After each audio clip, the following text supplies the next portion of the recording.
momento crucial que vivemos.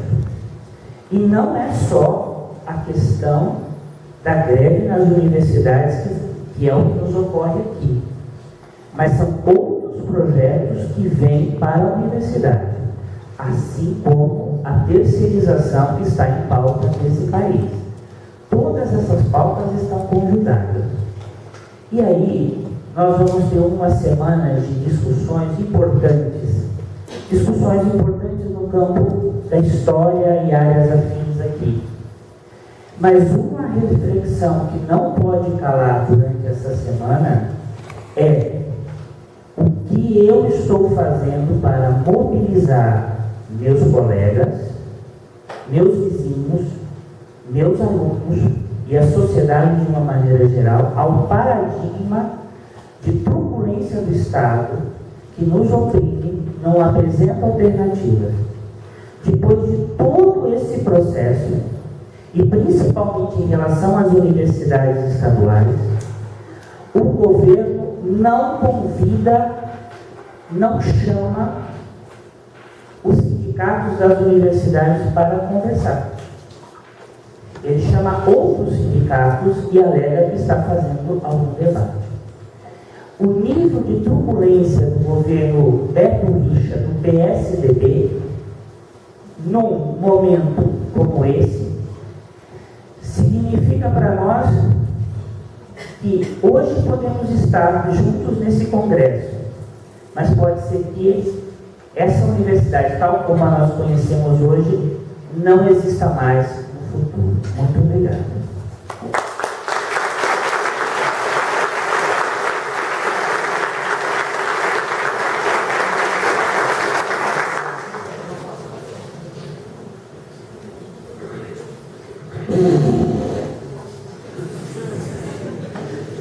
Apesar de tudo, é um imenso prazer ver todos vocês aqui, dado que dou boas-vindas a todos, e que declaro aberto, então, o segundo Congresso Internacional de História, o ETG Unicentro, convidando para o evento principal da noite, que é a conferência do professor Pablo Alejandro Pozzi, da Universidade de Buenos Aires, intitulada A Produção do Conhecimento, a História e suas Consequências Éticas.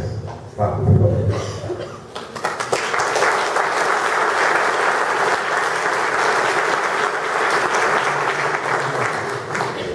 Quiero decir tres cosas antes de comenzar.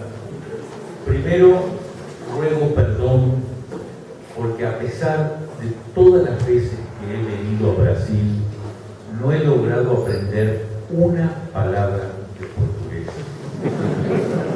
Como soy argentino, pienso que el problema es de los brasileiros.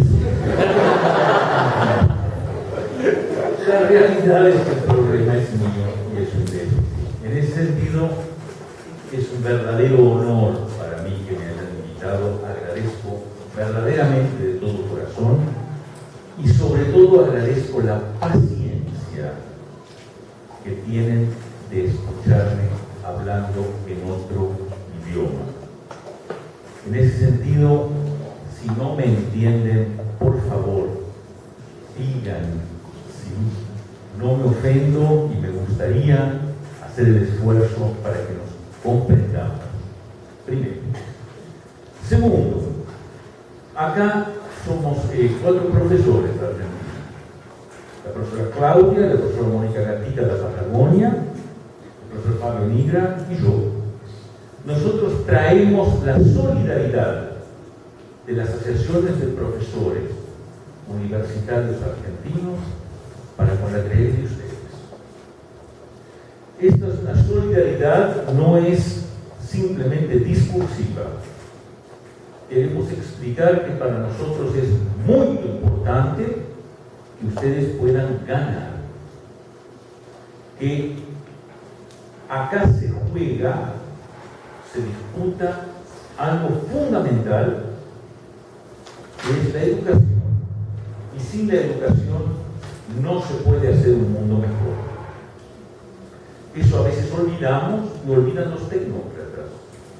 No es un problema económico de dinero, es un problema de que una sociedad culta y educada puede aspirar a ser una mejor sociedad.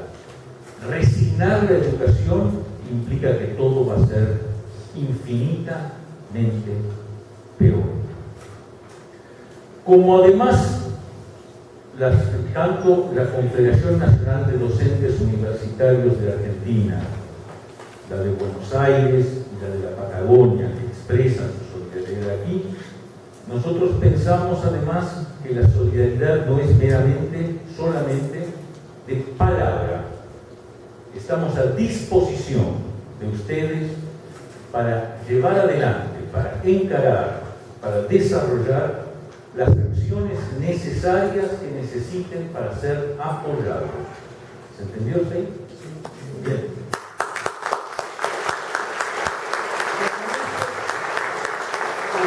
Además, es algo concreto. Nosotros venimos trabajando con universidades del sur de Brasil y en particular con las universidades de Paraná, Londrina, Ponta Grossa y Marechal Rondón, en función de convenios, intercambios de profesores, estudiantes, publicaciones conjuntas y con la intención, ya hemos hecho varias experiencias, de hacer equipos de trabajos conjuntos, porque nuestra alternativa, nuestra propuesta de construcción del conocimiento es un conocimiento colectivo.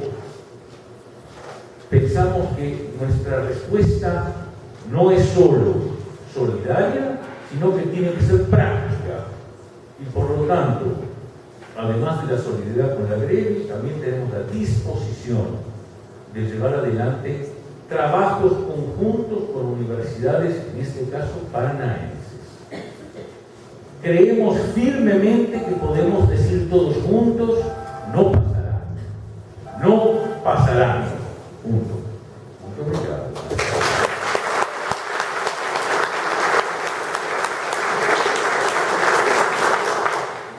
Y voy dando mi palestra despacito, a ver si nos entendemos. Hace ya un poco más de un año que el servicio policial de Irlanda del Norte, a través del Departamento de Justicia de Estados Unidos, ganó un juicio por el cual lograba acceso a las entrevistas del proyecto Belfast del Boston College en Estados Unidos.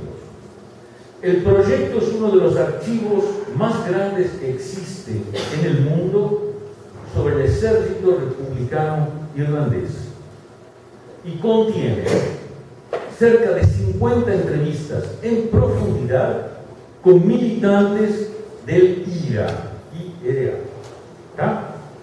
y de grupos paramilitares protestantes. En diciembre de 2011, un juez federal norteamericano ordenó que todas las entrevistas de ese archivo fueran entregadas a la policía y tomó 2 años en distintos juicios legales. Desde ese momento existe en Estados Unidos un profundo y virulento de mucha briga, debate en torno a la ética, la moralidad y los derechos legales de la historia. El debate ilustra mundos académicos y también militantes distintos de los que vivimos los argentinos, los latinoamericanos y los norteamericanos.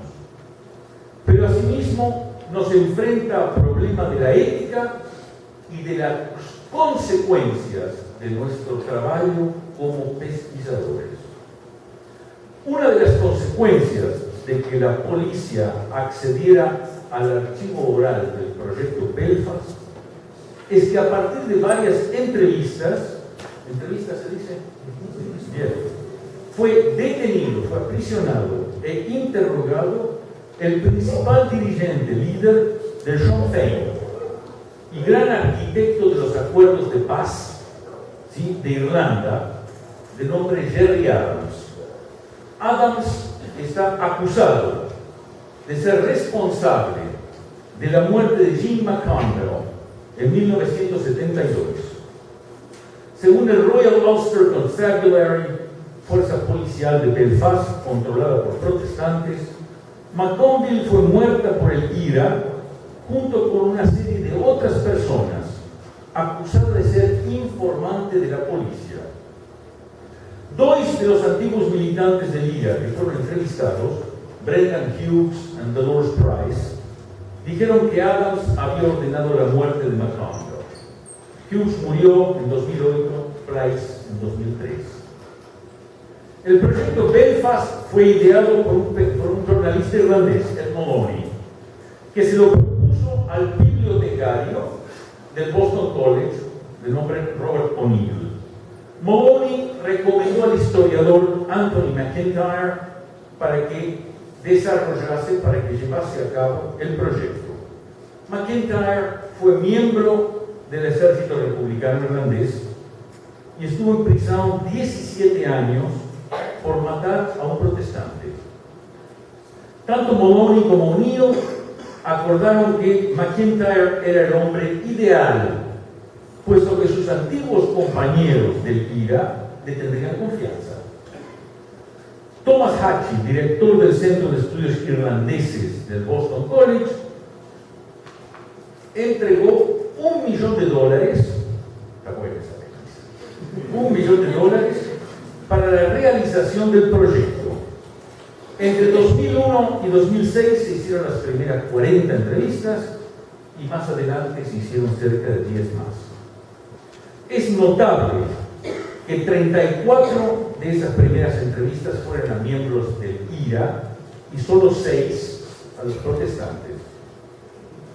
Los audios y las transcripciones de las entrevistas fueron archivados en la Burns Library del Boston College, en la suposición que estarían ahí fechadas hasta la muerte de los entrevistados. Aquí, primer problema. ¿Era la muerte de todos los entrevistados o la muerte de cada uno liberaba su entrevista? Y el compromiso que los entrevistadores, los pesquisadores e historiadores habían contraído, habían acordado con los entrevistados y el bibliotecario, ¿era un compromiso de toda la universidad o no? La respuesta a ambas preguntas es simple. Entrevistadores, entrevistados y universidad tenían conceptos distintos. ¿Sí? En marzo de 2010, el jornal The Sunday Times de Londres publicó un extracto de un libro que se llamó Voices from the Grave, donde hacía referencias a las entrevistas y a la muerte de Jim McConville. El libro presentaba la entrevista con un cuadro del IRA que se había dedicado a la contrainteligencia. Era el comandante Brendan Hughes y también entrevistaba al actual diputado protestante y experto en explosivos para los paramilitares, paramilitares protestantes, David Irvine, hoy en día diputado. ¿Sí? Él mismo citaba las entrevistas del proyecto Belfast en el Boston College. A partir de 2011, la policía, haciendo uso del Tratado de Asistencia Legal Mutua entre Gran Bretaña y Estados Unidos, solicitó acceso a las entrevistas. ¿Sí? El Boston College entregó inmediatamente la entrevista con Brendan Hughes, puesto que había muerto. Pero no entregó de inmediato la entrevista con Price, que murió 2 años después. En agosto de 2011, la policía solicitó una orden a un juez para que entregara todas y cada una de las entrevistas que tuvieran información o hicieran referencia al caso McConville. En 2011, la Corte Federal Norteamericana le ordenó al Boston College que entregara las entrevistas, entregara 7 del total. Y desde ese momento hubo una batalla judicial hasta que la justicia norteamericana decidió que había que entregar toda la pesquisa. ¿Entendió? Bien. Aquí, evidentemente, acá hay un problema múltiple para el historiador e incluye cuestiones éticas, profesionales y legales. Por ejemplo, en cuanto a lo profesional, Brendan Hughes fue una leyenda en el IRA y perteneció a una de las alas más duras. Su oposición a las negociaciones de paz que llevó adelante Gerry Adams es muy conocida. Su acusación a Gerry Adams, que él fue responsable de la muerte de McConnell, ¿es una venganza? ¿Es su experiencia como él la recuerda? Pues las dos cosas. ¿Qué es? O sea, ¿es o no verdad? Pero si aún si fuera verdad, otro problema, el historiador debería haber preservado, conservado, guardado material cuyas consecuencias personales y políticas pueden ser por lo menos complicadas. ¿Cuál es la responsabilidad del historiador con su fuente? En cuanto a lo legal, una entrevista oral equivale a una declaración jurada, o sea, es un testimonio judicial, es prueba fehaciente, prueba verdadera. Asimismo, abogados y jornalistas y médicos se amparan, se guardan en la confidencialidad de sus clientes. ¿Existe o debería existir una confidencialidad entre entrevistador y entrevistado? En este caso, los entrevistados otorgaron la entrevista con el compromiso que se la mantendría fechada hasta después de su muerte. Esto se cumplió en el caso de Hughes, pero no en el caso de los otros. Claramente, el acuerdo con el proyecto no fue considerado como algo legal, válido, para preservar el testimonio. ¿Sí? Sin embargo, y esto es importante, más allá de lo que quisiera el entrevistado y la universidad, ¿qué debería haber hecho el historiador? En toda esta discusión y reflexión existe una tensión subyacente por debajo entre el bien colectivo y el bien individual, entre lo profesional y lo legal, entre lo político y lo histórico. Los antiguos miembros del ejército republicano irlandés hablaron en confianza con un compañero. El Boston College financió un proyecto que preservara la historia reciente de Irlanda. McIntyre grabó las entrevistas convencido que su seguridad y la de sus entrevistados, ¿sí?, sería preservada. Al fin y al cabo de cuentas, el ejército republicano irlandés podría tomar el proyecto como una delación, se dice delación como un informe a la policía, ¿sí?, y un problema a su seguridad, como efectivamente lo fue, ¿sí?, y hacer correr en riesgo la vida del historiador. Mientras que los gobiernos de Irlanda del Norte y Gran Bretaña lo toman como un problema de que sin justicia no hay reconciliación posible. ¿Cuál colectivo debe ser preservado? ¿El que plantea el gobierno? ¿El del ejército republicano irlandés? ¿El de los entrevistados? Agreguemos una cosa más. Muchos de los profesores del Boston College han declarado que ellos no fueron consultados y que si hubieran sido consultados hubieran estado en contra de tener un archivo de terrorismo en su universidad. Por ahí habría que haberlos preservado a ellos. Más complejo aún, y la historia y el conocimiento y el derecho de las generaciones futuras a saber qué pasó. Supongamos que la respuesta a todo esto es que los testimonios deben ser públicos. ¿Hasta dónde es una contribución al conocimiento histórico saber quién ordenó la muerte de Jim McConville hace 30 años? La familia McConville ha insistido durante 3 décadas que ella fue secuestrada, golpeada y luego liberada. Los registros policiales demuestran que el ejército británico encontró una mujer en la calle que dijo llamarse Mary McConnell.